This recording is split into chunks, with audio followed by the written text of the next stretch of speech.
आइए मेरे दोस्त, एक बार फिर मैं सुनील सर आपका बहुत बहुत स्वागत करते हैं। और आज एक बहुत ही महत्वपूर्ण अभ्यास पढ़ने के लिए जा रहे हैं। क्लास 11 मैथ जो हम लोग पढ़ेंगे उसका नाम होगा 9.2। मेरे दोस्त, गुणोत्तर श्रेणी आज हम लोग पढ़ रहे हैं। तो मैं सबसे पहले आज आपको बता दें कि जो प्रश्नावली पढ़ना है उसका नाम होगा 9.3। उसका पहले थ्योरी पढ़ेंगे गुणोत्तर श्रेणी के बारे में, जिसको हम अंग्रेजी में जियोमेट्रिक प्रोग्रेशन कहते हैं। शॉर्टकट में इसको जीपी कहा जाता है। देखिए, पहले तो हम लोग जानते हैं आखिर गुणोत्तर श्रेणी कहते किसे हैं। देखिए, जब किसी श्रेणी में कई पद हों तथा उसमें से सभी पदों में उसके ठीक पहले पद से भाग देने पर यदि सर्वानुपात एक समान आता है तो वह गुणोत्तर श्रेणी में कहलाता है। माने मेन बात क्या है ना, कि जब बाद वाला जो पद होगा उस बाद वाले पद में जब हम लोग पहले पद से भाग देंगे और जब उसका सर्वानुपात एक समान आएगा तो उसे हम लोग गुणोत्तर श्रेणी कहते हैं। जैसे एग्जाम्पल में समझिए, आपके पास किसी ने कहा कि 2, 4, 8, 16 है। आपको बताना है कि ये गुणोत्तर श्रेणी में है कि नहीं है। तो एक चीज़ हम बता देते हैं, ध्यान रखना कि जब भी सर्वानुपात एक समान है, कई पद दिए हैं, आप सभी पदों को निकालिए और जब सबका सर्वानुपात एक समान आता है तो हम कहते हैं कि वह संख्या गुणोत्तर श्रेणी में है। जैसे हमारे पास जो क्वेश्चन दिया 2 है, 4 है, 8 है, 16 है। हम सबसे पहले यहाँ से R1 का मान निकालेंगे ना, तो दूसरा पद में आप पहले पद से भाग देंगे। दूसरा पद है ना, इसमें पहले पद से आप क्या करेंगे, भाग देंगे। तो 4/2 होगा। 2 से भाग 4 में देंगे तो 2 बार में, तो 2 आ गया। R2 का मान होगा, तो देखिए R2 के निकालने के लिए जो बाद वाला पद है 8 में, इस 8 में आप 4 से भाग देंगे तो 8/4, 4 से 8 को काटेंगे 2 बार में, तो 2 आ गया। इसी तरीके से आपके पास 16 है, 16 में 8 से भाग देंगे, 16/8 2। तो आपने देखा कि सबका सर्वानुपात, यहाँ भी 2 आया, यहाँ भी 2 आया, यहाँ भी 2 आया। तो हम लोग लिख सकते हैं कि यह गुणोत्तर श्रेणी में है। क्यों? क्योंकि इसका सर्वानुपात समान आया। जब सर्वानुपात एक समान आता है तो हम लोग कहते हैं कि एक गुणोत्तर श्रेणी में है। आप इस बात को याद रखेंगे। अच्छा, तो एक चीज़ और आता है ना कि बार बार हो रही है कि आखिर सर्वानुपात की जो बात हो रही है कि सर्वानुपात कहते हैं किसे। तो देखिए, यदि पहले पद से बाद वाले पद को भाग देने पर प्राप्त मान को सर्वानुपात कहते हैं। इसे R से प्रदर्शित करते हैं। याद करो, जब बाद वाला पद है, ठीक है ना, जो पहले वाला पद है उस पहले वाले पद से जब बाद वाले पद में भाग देते हैं और भाग देने के बाद जो हमें मान प्राप्त होता है उसी को हम लोग सर्वानुपात कहते हैं और इसे R से प्रदर्शित किया जाता है। समझ रहे हैं चीज़ को? अच्छा, कुछ बातें आपके एग्जाम्पल से क्लियर हो जाएंगी। आपके पास कोई भी क्वेश्चन होगा ना, देखिए R2 आपका बाद वाला पर, मान लीजिए कोई सवाल है A1 है, A2 है, A3 है, A4 है, ये गुणोत्तर श्रेणी में दिया है। तो जो A1 है ना, जो पहले वाला पद है वो बाद वाले पद में भाग दिया गया। तो देखो A2 ऊपर है ना, A1 बाद में नीचे है, तो A1/A2। इसी तरह से A2 से आप A3 में भाग देंगे तो A3/A2। इसी तरीके से A3 से आप A4 में भाग देंगे तो A4/A3 इत्यादि। अच्छा, आपको एक एग्जाम्पल से ये बात क्लियर हो जाएगी। तो जो एग्जाम्पल है ना, मान लो 2 दिया, 4 दिया, 8 है, 16 है, का सर्वानुपात बताइए। आपका क्वेश्चन ऐसे पूछेगा ना, 2 है, 4 है, 8 है, फिर आपके पास 16 है, का सर्वानुपात बताइए। तो देखिए मेरे दोस्त, पहले तो आप यहाँ से R1 का मान निकालेंगे। तो मैंने कहा ना, जो पहले वाले पद होगा वो बाद वाले पद में इससे भाग दे देंगे, फिर इसमें भाग देंगे, फिर इसमें भाग देंगे। तो देखिए ना, सर्वानुपात अगर एक समान आता है ना, तब हम लोग कह सकते हैं कि ये गुणोत्तर श्रेणी में भी है। तो R1 का मान निकाले हैं तो 4/2, 2 से 4 को काटे तो 2 बार में। R2 निकाले तो 8/4, 4 से 8 को काटे तो 2 बार में। R3 का मान निकाले तो 16/8, बाद वाला पद हम देख ही रहे हैं कि आप 2 से 4 में, 4 से 8 में, 8 से 16 में भाग दे देंगे तो सर्वानुपात 2 आ गया। अब एक चीज़ यहाँ पर भी क्लियर करना है ना, जैसा आप पढ़े थे समांतर श्रेणी में जब nवां पद पूछता है तो En बराबर A + An - 1 × D लिखते हैं। लेकिन जब आपको दिखाई दे गुणोत्तर श्रेणी का जब nवां पद पूछता है ना, तो An बराबर A R के ऊपर n - 1, जहाँ A प्रथम पद है, R आपका सर्वानुपात है। देख रहे हैं ना, तो An बराबर A, जब भी आपके nवां पद पूछेगा तो यही सूत्र आप यूज करेंगे। जहाँ ए आपका प्रथम पद है, आर आपका सर्वानुपात है, एन पदों की संख्या। तो आइए हल करते हैं एक सवाल को। मान लो कि हमारे पास कोई सवाल है जिसमें उदाहरण में ए का मान 2 दे दिया, आर का मान 4, ठीक है, और तीसरा पद पूछ रहा है कि कितना होगा। गुणोत्तर श्रेणी में है ये, ए का मान 2 दे दिया, देखिए यहाँ पर दिया है ना, ए को तो आप प्रथम पद कहेंगे, तो ए का मान 2 दे दिया, आर का मान 4, कहता है तीसरा पद निकालिए। तो हमारे पास जो सूत्र होता है एन बराबर ए आर के ऊपर एन माइनस 1, जब तीसरा पद कहेगा तो ये 3 लिखेंगे बराबर।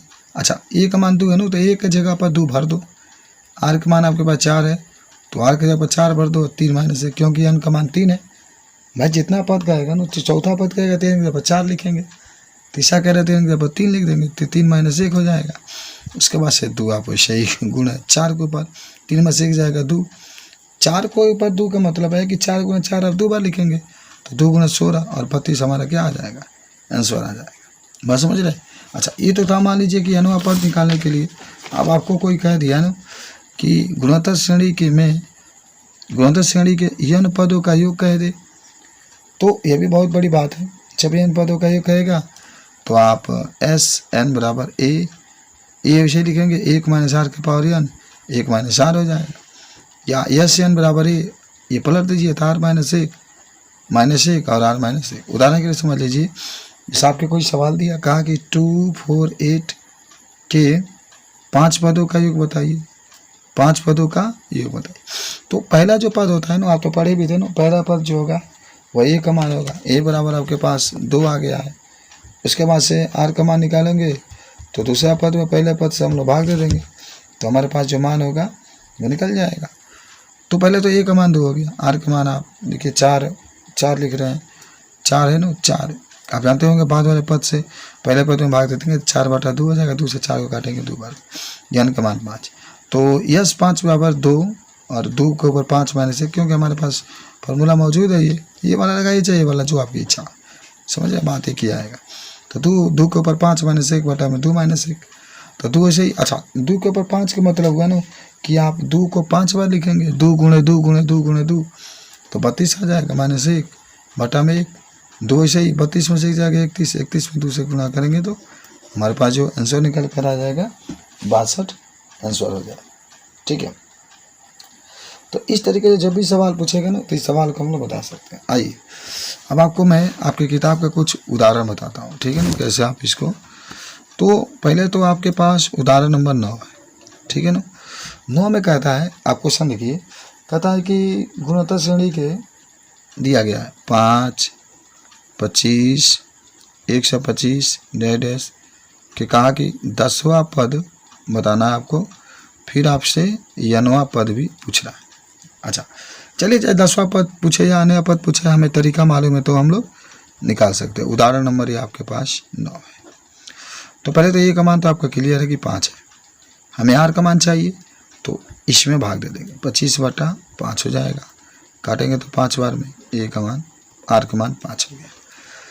10वां पद कह रहे हैं ना, तो आपको याद होगा कि 10वां पद जब कहेगा तो हमारे पास फार्मूला है ए आर के ऊपर एन, तो एन के जब 10 है तो 10 माइनस 1, हम जहाँ ए था 5, जहाँ आर था भी 5, और 10 माइनस 1, तो यहाँ पर 5 गुणे 10 के ऊपर, अच्छा 5 के ऊपर है ना, 5 है ये, 10 में से 1 जाएगा तो 9 लिख सकते हैं। अच्छा, दोनों आधार बराबर है, दोनों 5-5 है, तो हमारा जो घात होगा वो छूट जाएगा, 9 1 10 हो जाएगा, तो 5 के ऊपर 10 पहला आंसर आपके आ जाएगा। उसके बाद से इसी में कह रहे हैं ना एनवा पद, तो एनवा पद जब पूछेगा तो ये फार्मूला पढ़े ही होंगे, ए आर के पावर एन माइनस 1 होगा।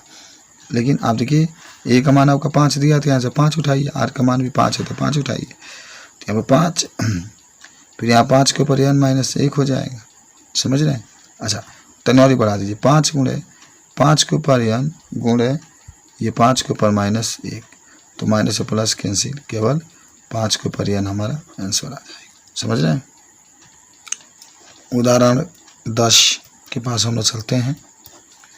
उदाहरण 10 में कहता है ना, ध्यान देना बाबू, कहता है कि 2, 8, 32 डैश का कौन सा पद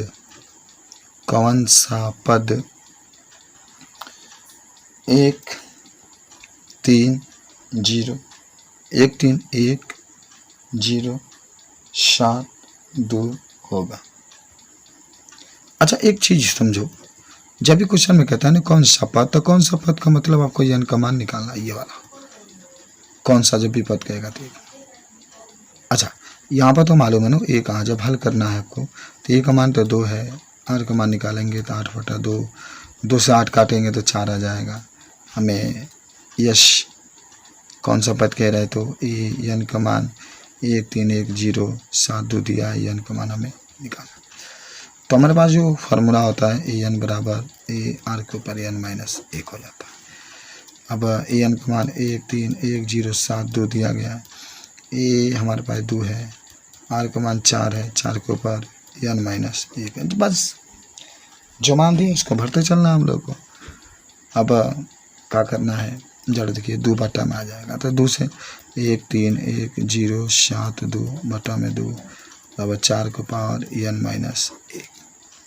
चलो 2 से काटो, देखो 2 से इसको काटोगे ना, जब 2 से काटोगे तो आ जाएगा, जानते हो कितना, 6 5 6 5 5 3 6, ठीक है।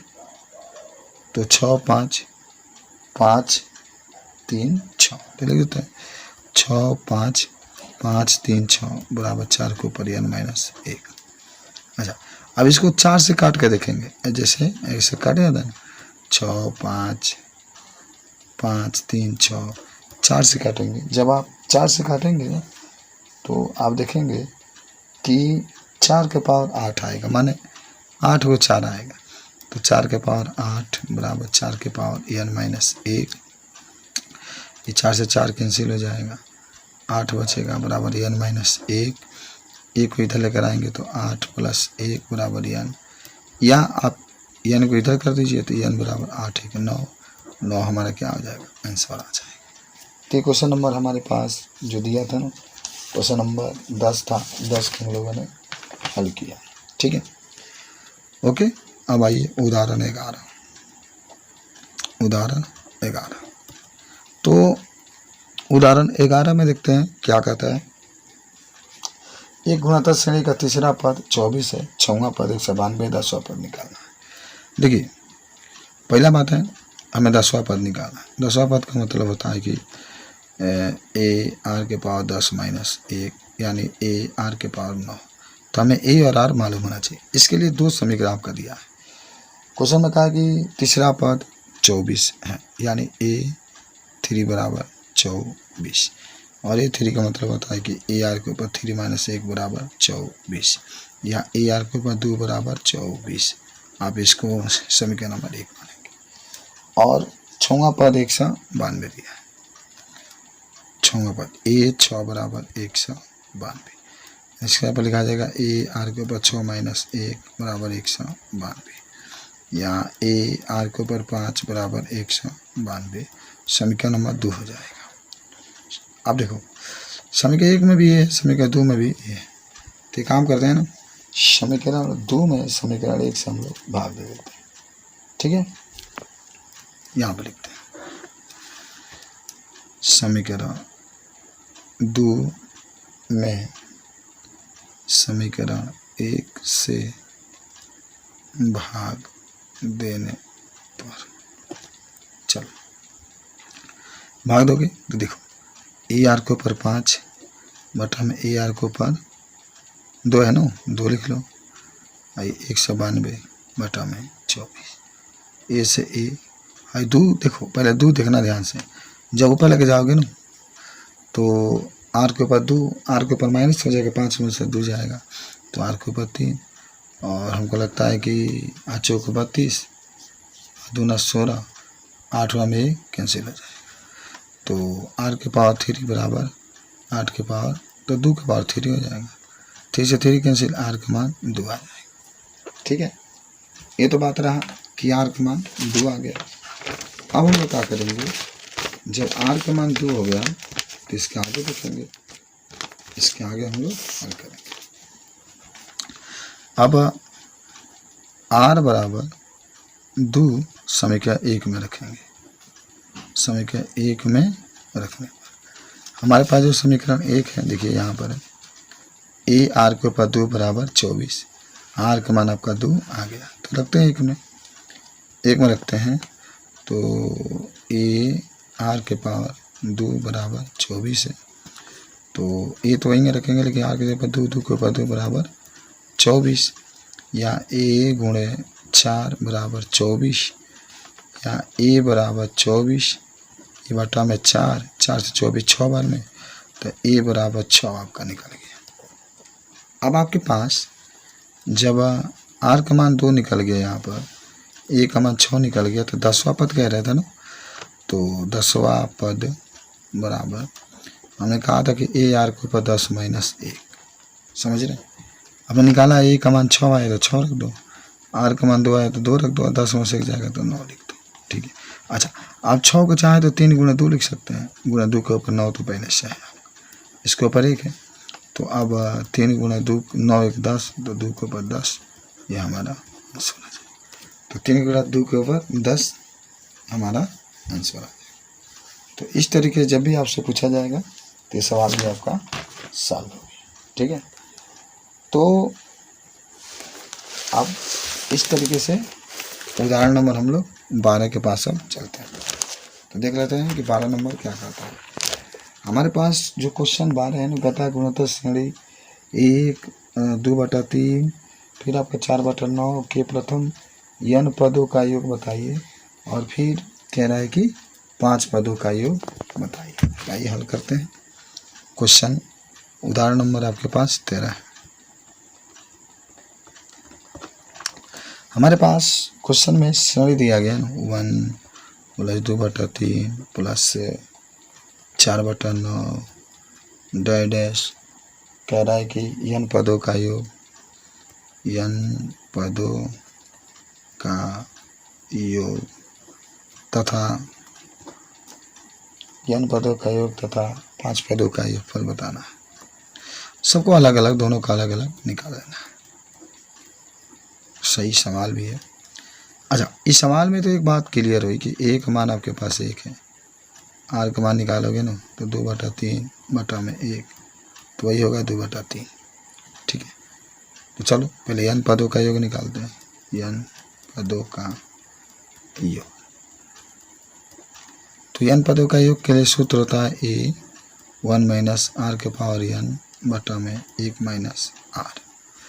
बस ए का मान आप देखिए 1 है, भर देते हैं, 1 माइनस आर के पावर 2/3 है, तो 2 के पावर 2/3 बटा में 1 माइनस 2/3, ठीक है। अच्छा, 1 तो वहीं रखते हैं ऊपर वाला, 2/3 के ऊपर n लसन लेते हैं 3, और 3 माइनस 2, समझ रहे हैं, इधर लिख देते हैं आप। अब 1 माइनस 2/3 के ऊपर n बटा में 3 में से 2 जाएगा 1, 1/3 पलट दो, तो 1 माइनस 2/3 के ऊपर n गुणे 3, ये हमारा आंसर आ जाएगा, ठीक है। इसमें आपका 10वां पद भी पूछ रहा है ना, तो जब 10वां पद कहेगा तो ए आर के ऊपर, तो यहाँ पर a प्लस 1 माइनस आर के ऊपर 10 बटा में 1 माइनस आर, और आप देखिए ए का मान तो 1 है, 1 वैसे ही, आर का मान 2/3 है, इसके पावर 10 बटा में 1 माइनस 2/3। फिर आप एक को तो छोड़ दीजिए, कि 1 माइनस 2/3 के पावर 10, और बटा में आप इसका लसा लेंगे 1 और 3 का, तो 3 होगा, 3 माइनस 2, तो आपका 1 माइनस 2/3 के ऊपर 10 के ऊपर 3 चला जाएगा नीचे 1, तो जो हमारे पास आंसर निकल जाएगा 3, 1 माइनस 2/3 के ऊपर 10, ये हमारा आंसर निकल करके आ जाएगा, समझ रहे हैं। तो उदाहरण नंबर जो आपके पास 12 था वो भी सही था, जो 13 है वो भी सही है, जैसे क्वेश्चन पूछेगा उस तरीके से हम लोग हल कर सकते हैं, ओके। अच्छा, चलिए अब हम लोग चलते हैं उदाहरण नंबर 13 के पास। 13 नंबर उदाहरण हम लोग से कहता है ना, क्या कहता है जरा देख लेते हैं हम लोग कि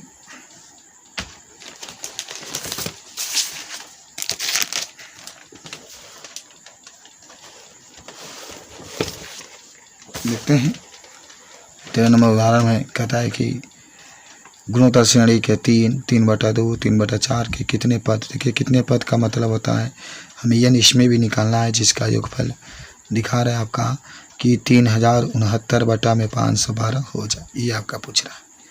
चलिए अच्छा ज़रा देखिए, ये हमारे पास श्रेणी है तो ए का मान तो 3 है ना, पहला पद तो ए का मान हो जाएगा, आर का मान 3/2 लिखेंगे, बटा में 3 तो 3 से 3, कोई डाउट नहीं होना चाहिए। देखिए आर का मान निकालना है 3/2, नीचे में 3, 3 से 3 कैंसिल तो 1/2। जो पदों का योगफल की बात कर रहा है तो ये यस एन का मान दिया है। हमारे पास फार्मूला क्या होता है, यस एन बराबर ए 1 - आर के पावर एन बटा में 1 - आर। अच्छा जब भी आपको लगे ना कि बटा में आर का मान आएगा तो इसका मतलब है कि 1 से कम है, तो 1 से कम होगा तो आप आर को 1 माइनस में करिएगा। चलिए एस एन के मान आपके पास मौजूद है, ये वाला मान, तो इसको यहाँ पर एस एन के जगह पर पुट कर देंगे, जहाँ एस एन है उसके जगह पर ये पुट कर देंगे। ए का मान 3 है, रख दीजिए एक, वैसे ही आर के मान हमारे पास 1/2 है, लेकिन जब एन करोगे तो 1 के पावर तो एन होगा तो 1 ही होगा, लेकिन 2 के पावर है तो यहाँ पर 1 माइनस फिर आर के जगह पर 1/2, 3 वैसे ही रखेंगे। हालांकि 2 देखिए समझिए जा रहे हैं, लसा ले लेंगे, 2 में से 1 जाएगा तो 1 ही बचेगा ना, पलटोगे तो 2 ऊपर चला जाएगा और इस 2 से जा करके इस 3 में गुणा हो जाएगा, तो 6 और 1 - 1/2 के पावर एन हो जाएगा।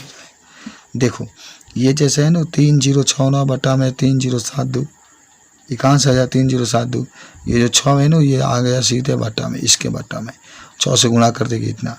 अब 1 - 1/2, 1 के अब इधर कर दो, 1/2 के पावर एन जैसे है वैसे ही, 1 को इधर करोगे तो माइनस में हो जाएगा, समझना। अब उसके बाद से इसका लसा लगे तो इतना तो बस घट जाएगा ना, तो 372 में 369 घट, 3072 में 3069 घट जाएगा, 3 बटे इतना, तो 3 तो अभी 3 से ये 3072 कट जाएगा 1024 बार में। अब 1024 बार में आया ना, तब 3 से 3 गुणा करो, 2 का गुणा एन में 1 करोगे 2 एन, 1024 तो 2 के पावर 10 आ जाएगा, इसको 2 से काटेंगे 2 के पावर 10, तो 2 से 2 करने से एन बराबर हमारा 10 आंसर निकल जाएगा। अगर फिर भी कोई आपको डाउट है तो आप मुझे ज़रूर बताइए, मैं आपका डाउट का फिर से क्लियर कर दूंगा।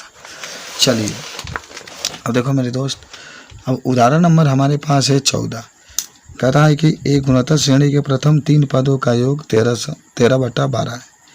बहुत बढ़िया सवाल है। कहता है कि एक गुणोत्तर श्रेणी के प्रथम 3 पदों का योग 13/12 है तथा उनका गुणनफल 1 है। गुणनफल कितना है? 1 है। तो सर्वांतर तथा पदों को ज्ञात करें। सर्वानुपात का मतलब हमें आर निकालना है। एक चीज़ बताएं, जब यहाँ पर 3 पद की बात कहता है ना, आपको तो मालूम नहीं है कि आखिर 3 पद होंगे कौन। जब कह रहे कि 3 पदों का एक फल 13/12 है तो हमें मालूम तो है नहीं कि आखिर वह जो 3 पद हैं कौन है। तो आपको हमेशा 3 पद में को तो पहला a/r, ध्यान देना, पहला a/r मानिएगा, दूसरा a मानिएगा, तीसरा ar, समझ रहे हैं। और आपके क्वेश्चन में कहा कि तीनों पदों का योगफल, तीनों को जोड़ दीजिए, a/r + a + ar बराबर 13/12। चलो, और आप इसको इक्वेशन नंबर यहीं पर 1 मान लीजिए। तीनों का गुणनफल का 1 मान कह रहे हैं, तो a/r गुणे a गुणे इतना। तो देखिए r से तो r कैंसिल, तो a पर 3 बराबर -1, समझ रहे हैं। a पर 3 बराबर -1, तो a बराबर -1 होगा, समझिए इस चीज़ को। तो a का मान -1 हो जाएगा।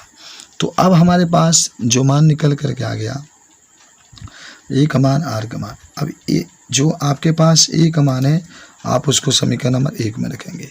तो जहाँ a है ना, जहाँ a है तहाँ पर आप -1 रख देंगे। तो चलिए भरते हैं, a की जगह पर -1/r प्लस से -r, ये सब रखेंगे। अब उसके बाद से 12/13 रख कर हल करेंगे, इस रूप में आएगा। और आप इसको तोड़ेंगे, 12 × 144, 25 है, तो 16 और 9 में आप इसको तोड़ देंगे।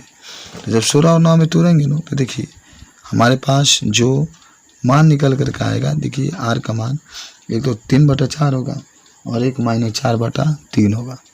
तो इस तरीके से ये आपके पास जो मान होगा वो निकल करके आ जाएगा, समझ रहे हैं। ओके, चलिए क्वेश्चन नंबर अब हमारे पास जो आया 15 है। कहता है कि अनुक्रम 7, 77, 7, 7, 7, 7 7 7 7 के n पदों का योग ज्ञात कीजिए। ये क्वेश्चन भी बहुत ही आसान है, हमें n पदों का योग ज्ञात करना है। देखो ये तो आप पहले तो जांच करेंगे कि ये गुणोत्तर श्रेणी में है कि नहीं। मैंने बताया था ना कि जांच करने के तरीका क्या होते हैं। जांच करने का तरीका इसका ये होता है कि जो दूसरा पद होगा उसमें पहले पद से भाग देंगे। समझ रहे चीज़ को? जैसे हमारे पास जो क्वेश्चन दिया है 7 है, उसके बाद से आप देखिए डबल 7 है, फिर ट्रिपल 7 है, फिर और भी 7 है। तो पहले तो आप जांच करिए गुणोत्तर है कि नहीं। देखिए आप R1 का मान निकालेंगे तो इससे तो भाग इसमें देंगे ना, 77/7 काटेंगे तो 11 बार में 11 आ गया, इससे भाग देंगे। तो R2 का मान जब निकालेंगे तो 1 2 3 आएगा नहीं। समझ रहे हैं? तो आएगा नहीं तो आपको सबसे पहले इस सवाल को करना क्या होगा, इस सवाल को हमें गुणोत्तर श्रेणी में बनाना होगा। जब एक गुणोत्तर श्रेणी में बन जाएगा तब हम इसको क्या कर पाएंगे, हल कर पाएंगे। तो पहले इस सवाल को हम गुणोत्तर श्रेणी में बनाते हैं। देखो कैसे बनेगा। सबसे पहले हमारे पास सवाल ये था, ये आपको मालूम नहीं कितने पद तक n पद तक। तो सबसे पहले 7 कॉमन ले लीजिए। समझ रहे हैं? सब में से 7 कॉमन ले लीजिए। हमने 7 कॉमन लिया तो देखो एक चीज़ मैं बता दूँ आपको, जो क्वेश्चन दिया गया है ये दिया गया है क्या, 7 77 7 7 7 फिर 7 7 7 4 7। हमने 7 कॉमन लिया तो बचेगा 1 कमा डबल 1 ट्रिपल 1 4 1 बचेगा। इस तरीके से चलता जाएगा n पदों तक। फिर यहाँ पर हमने 9/9 से गुणा कर दिया। तो नीचे वाला 9 तो सही रखा, ऊपर वाला 9 से इसमें फिर इसमें फिर इसमें फिर इसमें ये गुणा हो गया।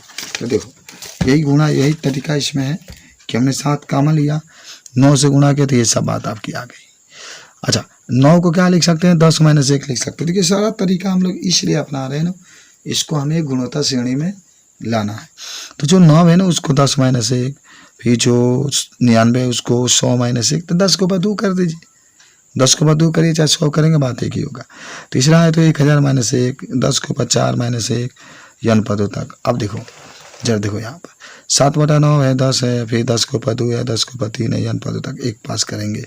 माइनस कॉमन आप ले लेंगे ना तो ये जो 1 है ये वाला हिस्सा ये एक सब 1 पास आपके आ जाएगा। अब ये हो गया गुणोत्तर श्रेणी में। तो ए का मान तो 10 हो गया, 10 r के पावर n होगा तो 10 के पावर n - 1 10 - 1। इसको जब हल करेंगे तो टोटल अनंत तक है तो ये गुणे n तो खाली n हो जाएगा। तो ये आपके पास जो निकल करके आ जाएगा आंसर आ जाएगा। समझ रहे हैं? तो ये जो दिया गया था क्वेश्चन नंबर आप देख रहे हैं यहाँ पर 15 के लिए दिया गया था। ठीक है, तो आइए अब उदाहरण नंबर 16 देखते हैं। कथा कि एक व्यक्ति की 10वीं, आपको ये 10वीं से तय होता है कि n का मान 10 दे दिया है। एक व्यक्ति के 10वीं पीढ़ी तक पूर्वजों की संख्या कितनी होगी, जबकि उसके 2 माता पिता हैं, 4 दादा दादी हैं, 8 परदादा हैं, परदादी तथा आदि है। अच्छा पहले तो आपके पास 2 दिया गया तो ये तो बात क्लियर हो गई कि ये का मान 2 आप लिखेंगे। r का मान इससे इसमें भाग देंगे, इससे इसमें भाग देंगे तो पता चलेगा कि r का मान 2, n का मान 10, क्योंकि 10वीं पीढ़ी तक पूछ रहा है तो n का मान 10 हो जाएगा। समझ रहे हैं? तो देखो एक चीज़ मैं तुमको बताता हूँ, यहाँ से जब कुल पदों की संख्या पूछ रहा है तो आप यश n बराबर a r के पावर n - 1 बटा में r - 1। तो ज़रा देखिए यश 10 बराबर आप पूरा मान रखेंगे तो 2 के ऊपर 10 - 1, 2 के ऊपर 10 का मतलब 1024 होता है। में से 1 हटाएंगे 1023 2 से गुणा करेंगे तो 2046। नीचे तो 2 में से 1 जाएगा तो 1 घट जाएगा, तो पूर्वजों की संख्या इतनी हो जाएगी। अच्छा अब सिंपल सी एक चीज़ है ना, मैं आपको बता दूं, जब भी बात करेगा गुणोत्तर माध्य के तो आप इसमें क्या लिख सकते हैं। सुनिए अब जो चीज़ आ रही है उसका नाम है गुणोत्तर माध्य। सुनो जैसे समांतर माध्य था ना वैसे ही गुणोत्तर माध्य। हमारे पास 2 संख्या एक ए है एक बी है। जब कोई गुणोत्तर माध्य पूछेगा ना, गुणोत्तर माध्य, तो आपको याद होना चाहिए जी बराबर करनी में ए बी हो जाएगा। समझ रहे हैं? गुणोत्तर माध्य। लेकिन यहीं से अगर समांतर माध्य कोई पूछे, समांतर माध्य, तो हम a + b/2 लिखेंगे। समांतर माध्य तो a + b/2, लेकिन जब गुणोत्तर माध्य कहेगा तो ये आपके पास बताना पड़ेगा। ठीक है ना? अच्छा एक चीज़ और आपको मैं बता दूं कि ये जो पूछा जाएगा ना, इस चीज़ को आप बता सकते हैं। ठीक है, तो अब इस तरीके से आज का ये जो थ्योरी है यहीं पे समाप्त करते हैं। कल हम लोग जो होगा 9.3 लगाएंगे। तब तक के लिए धन्यवाद।